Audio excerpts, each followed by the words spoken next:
So visuals మీరు చూస్తున్నారు ఇప్పటికీ 2 తెలుగు రాష్ట్రాల్లో కూడా ఎటువంటి పరిస్థితి ఉంది అనేది. ఎందుకంటే భారత వాతావరణ శాఖ ఏం చెబుతూ ఉంది, వర్షాలు ఉంటాయి ఏడాది, కానీ కంపారిటివ్లీ చూసుకున్నప్పుడు కాస్త తక్కువగా ఉండే అవకాశం ఉందని చెప్పి భారత వాతావరణ శాఖ చెబుతూ ఉంది. సో ఈ నేపథ్యంలో మనం చూసుకుంటే కనుక 2 సిచ్యువేషన్స్ కూడా అంత ఫేవరబుల్గా ఇక్కడ మనకి కనిపించట్లేదు. సో ఇటువంటి సందర్భంలో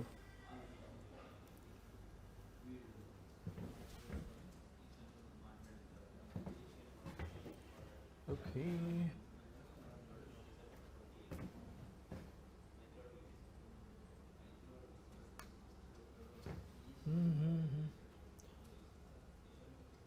సో ఆ రిపోర్ట్ నేను మీకు కంపారిజన్లో చూపించే ప్రయత్నం చేస్తున్నా. సో లెట్స్ సీ ఒక్కసారి ఆ ప్రయత్నం.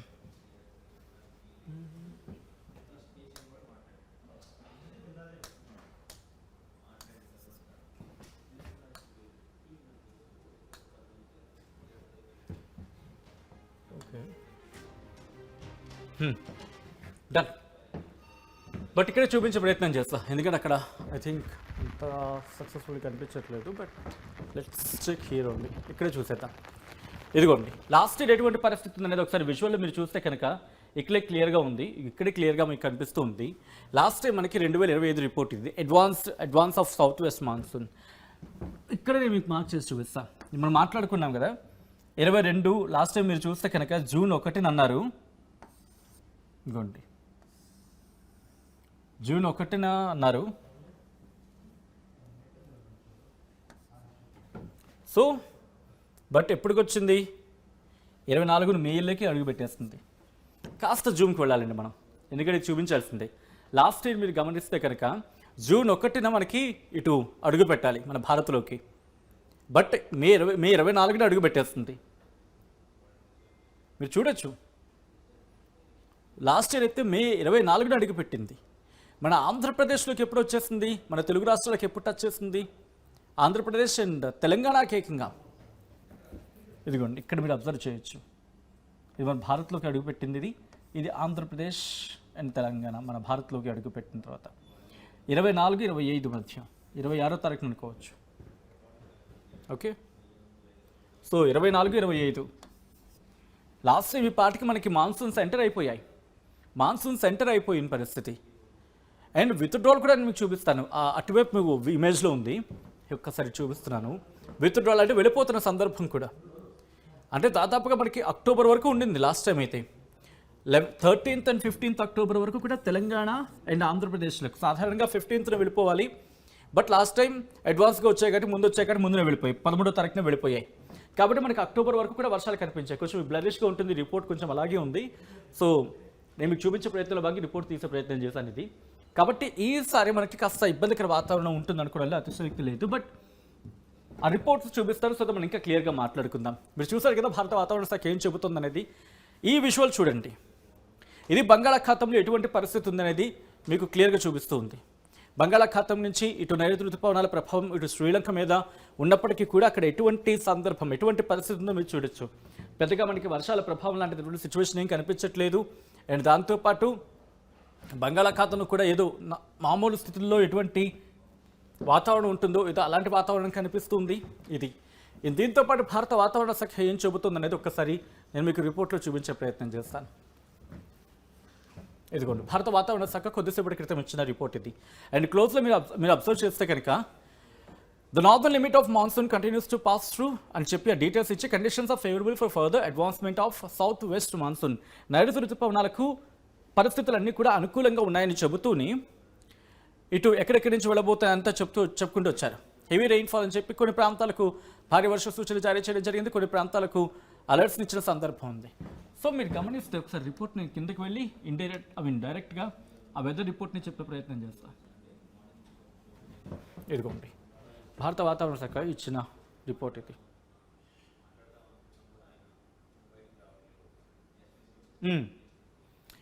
ఇప్పటికే ఆరెంజ్ అలర్ట్ జారీ చేస్తుంది భారత వాతావరణ శాఖ ఆంధ్రప్రదేశ్కి, తెలంగాణతో పాటు ఇటు మన దక్షిణ భారతదేశానికి ఎల్లో అలర్ట్ జారీ చేస్తుంది, ఎక్సెప్ట్ కర్ణాటకలోని కొన్ని ప్రాంతాలు మినహా. అండ్ ఆ తర్వాత ఇదే ప్రభావం మనకి ఎల్లో అలర్ట్ కంటిన్యూ అవుతుంది, ఆరెంజ్ అలర్ట్ కంటిన్యూ అవుతుంది. ఇటు ఆంధ్రప్రదేశ్కి అండ్ తెలంగాణ కూడా ఎల్లో అలర్ట్ అనేది కంటిన్యూ అవుతూ ఉంది. అండ్ ఎల్లో అలర్ట్ కంటిన్యూ అవుతుంది 3వ తారీఖు 4వ తారీఖు కూడా ఎల్లో అలర్ట్ కంటిన్యూ అవుతుంది. అండ్ ఇదే పరిస్థితి మనకి 4వ తారీఖు వరకు కూడా కంటిన్యూ అవుతూ ఉంది. సో వాళ్ళ అంచనాల ప్రకారం, భారత వాతావరణ శాఖ అంచనాల ప్రకారం 3వ తారీఖు అంటే 3-4 రోజుల్లో ఎంటర్ అవుతుందని చెప్తున్నారు. కాబట్టి ఆ రిపోర్ట్ను కూడా చూపిస్తాను నేను. ఇదిగోండి భారత వాతావరణ శాఖ చెబుతున్న రిపోర్ట్ ఇది.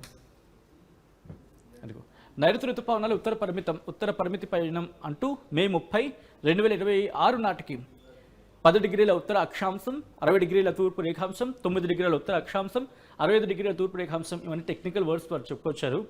రాబోయే 3-4 రోజుల్లో నైరుతి ఋతుపవనాలు నైరుతి మరియు ఆగ్నేయ అరేబియా సముద్రంలోని మరికొన్ని ప్రాంతాలు, లక్షద్వీప్ దీవులు, కేరళ మరియు తమిళనాడులోని కొన్ని ప్రాంతాలు, నైరుతి పశ్చిమ మధ్య, తూర్పు మధ్య, అలాగే ఈశాన్య బంగాళాఖాతంలోని మరికొన్ని ప్రాంతాలు మరియు ఆగ్నేయ బంగాళాఖాతంలోని మిగిలిన ప్రాంతాల్లో మరింత విస్తరించడానికి పరిస్థితులు అనుకూలంగా ఉన్నాయి.